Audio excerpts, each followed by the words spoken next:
Welcome back to Tales of Fluff, the podcast where we pull back the curtain on the animal world and chat with people who are passionate about what they do in the animal field. So, in the past episodes, we have interviewed an incredible vet who has over a decade of experience caring for animals, a dog trainer of nearly 35 years, and a very devoted reptile rescue. If you haven't gotten a chance to watch those yet, we highly encourage you to. It was amazing to hear all the experiences, knowledge, and advice from each one of them. But as for today, we're heading to the grooming table and chatting with someone who spends her days up to her elbows in suds, scissors, and wagging tails. From a front desk receptionist to a professional groomer, we talked about her journey and experiences she has had. Yes, we cover why not two grooming days feel alike, how she handled those last grooms, and the one tool she thinks every pet owner should have at home. To start things out, we asked Shannon how long has she been grooming dogs and what inspired her to do so? Professionally, I haven't been grooming them as long as my fellow colleagues at the salon, but I guess it kind of found me. I'm a huge believer in everything happens for a reason.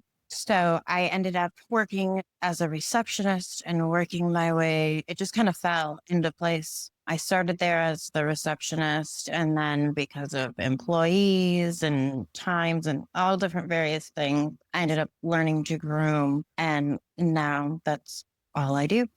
I love how she says grooming found her, proof that some of the best careers begin with an unexpected detour behind the front desk. And since the spark found her, the natural follow up was what keeps her passionate about grooming? The fact that it's never the same thing every day, even if it's like a return client, it's every day is different.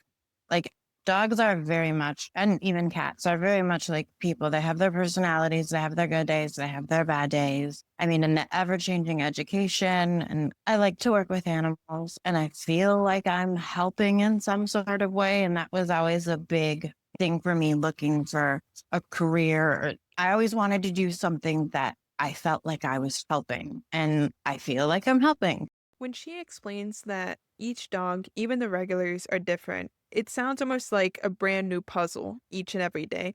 And it makes sense. A steady stream of fresh challenges, plus the satisfaction of helping, seems to keep her coming back to the grooming table. And speaking of challenges, Shannon has probably worked with all kinds of breeds and coat types.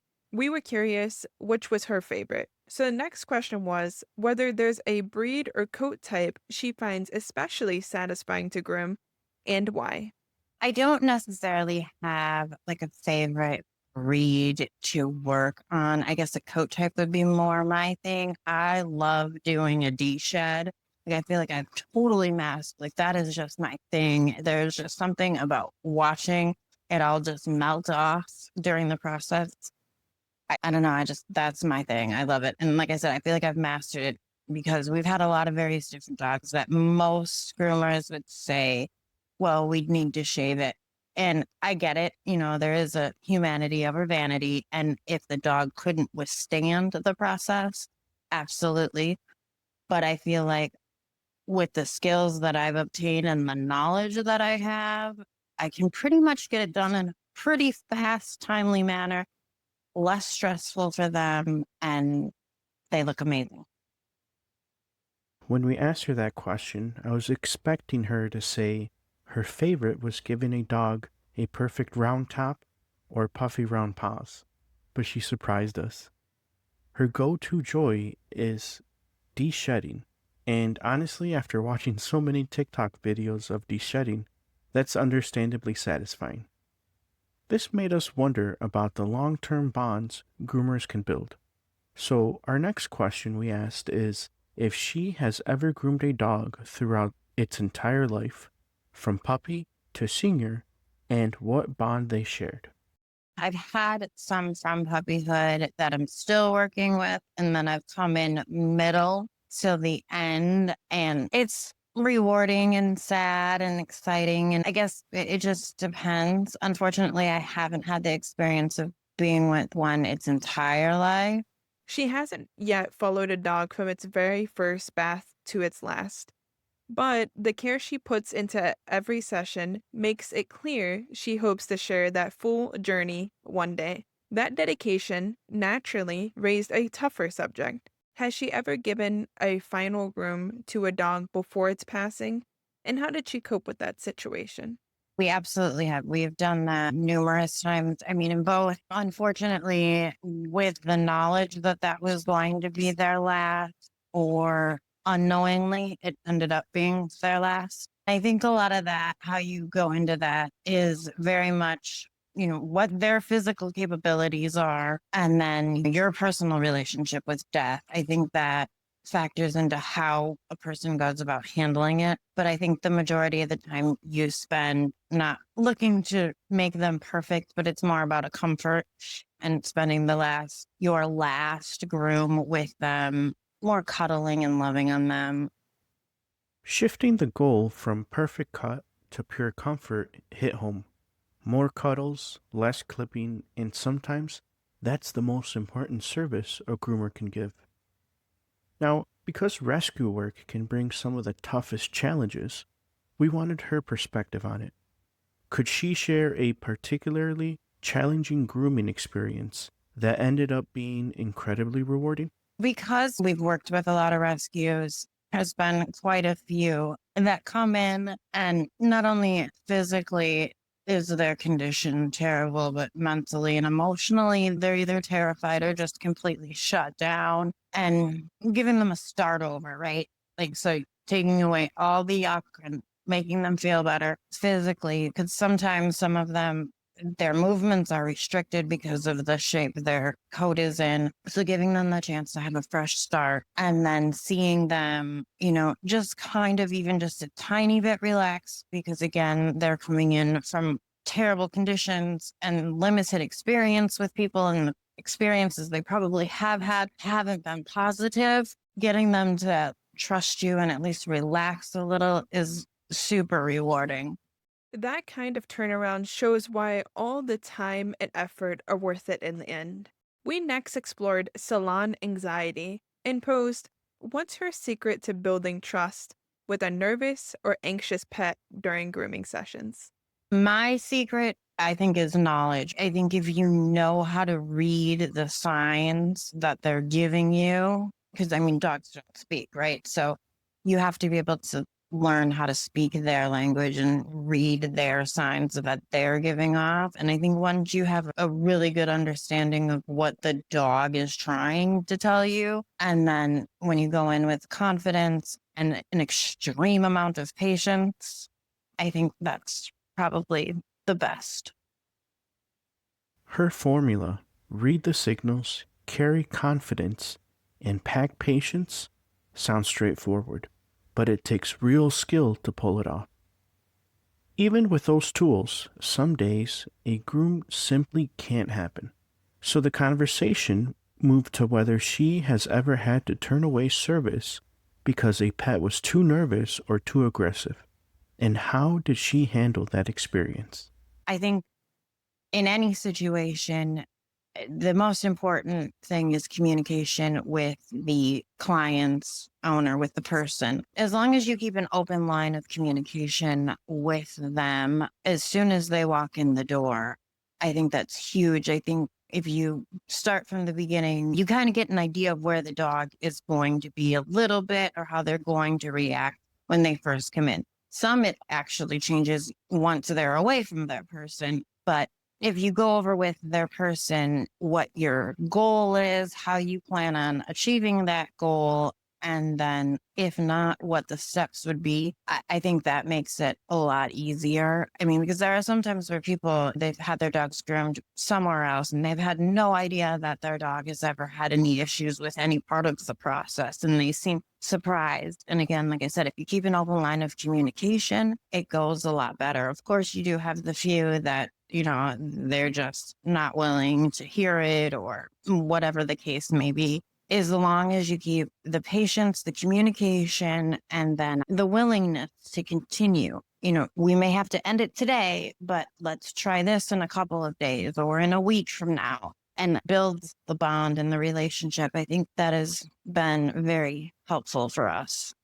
The key theme: communication. Setting goals with the owner up front and being willing to try again later keeps everyone, dog, owner, and groomer, on the same team. Building on that, we shift it to another unique situation: special needs pets, and asked her to describe working with them and how she keeps them comfortable throughout the grooming session. So again, like I said earlier, each dog is different as the next. So it's a case by case situation. If one can't stand very long, we'll do breaks or rehab equipment or things that help us help them stand. I think it's a lot of putting yourself in their position. How would I feel if I couldn't, or if it was me? It's a lot of creative out of the box things go on. But again, it's very much, case by case. It just depends on what that particular dog's problem or issue or special needs are. And then you go from there, and just lots of patience and the willingness to, again, it might not be today that we get this accomplished, but why don't we try again in a couple of days? Rolling tools, lift slings, strategic breaks, you gotta do whatever it takes. Grooming special needs pets is equally parts creative and empathy. With that in mind, we focused on something every pet parent can use: a quick at-home win. So, the question: if she could give pet owners one insider tip for keeping their pets' coats healthier between grooming sessions, what would it be? I would have to say a comb over a brush, because the comb would get down to the skin, whereas a brush, you might think you're getting all of the tangles or knots and whatnot out, and it's not getting down to the skin. A comb, you will see if you can go through areas, like start in a corner or a square, comb that, and you'll be able to see and get down to the skin. And then a healthy diet. A healthy diet is huge. Simple takeaway: reach for a comb instead of a brush and pair it with solid nutrition. Small change, big results. Of course, grooming advice travels quickly, and not all of it is true. So we invited her to clear the air. What are some common myths she feels need to be corrected? I would have to say the information of some of the newer breeders or wherever people happen to be getting their puppies from, they're being told not to get them groomed from an early age. And I think that does more harm than good. We'd like to see them as soon as we can, so they've had their first set of shots, and that's a great time to start working with them. Because like I said, they're like people. They build up anxieties and things in their experiences. So the earlier on we can build a relationship and get them quote unquote trained and desensitized to the process, the better off their future with grooming. Like, it'll be a more positive experience for them rather than waiting 7 months, a year. It goes much easier when they've done it from early on. She made a solid point. Get pups into the salon as early as possible so grooming feels normal and they grow up comfortable with the process. Now, to finish this episode, we had to ask her one last question. If there is someone listening who wants to become a groomer, what piece of advice would she give? Oh, that's a tough one. Do not get discouraged. It takes time learning all of the things there is to learn, because each breed is different from the next, and their personalities and their quirks and all of that. Patience, and do not beat yourself up because just because you had a bad day and the groom didn't look the way you had hoped. These are live animals. These are people's extensions of their families. They don't really like using the word pets. But, these are animals, they move and they don't like various different things. We're not, 90% of us aren't show groomers, right? We're not grooming the dogs that are trained from early on to stand perfectly still and they know every aspect of what's going on. These are animals that come in every couple of months. And I just think if you give yourself time and patience and be gentle, like, don't beat yourself up, you'll get there. It'll come to you. That's good advice. Stay patient with the dogs and with your own learning. every imperfect trim teaches you something useful for next time. And that's all for this episode. Huge thanks to our guest, Shannon, for sharing the highs, lows, and all that comes in between with dog grooming. Thank you also to everyone listening. We appreciate the time you take to listen to our episodes and hear these amazing interviews with people who love what they do and love animals even more so. If you want to check out our other social media, they will be linked in the description. Now, you probably expect us to say, like this episode and follow. Well, we're not going to say that. Instead, if you like this episode, give your dog an extra brush through and think of us. Until next time, keep the treats handy and the empathy high.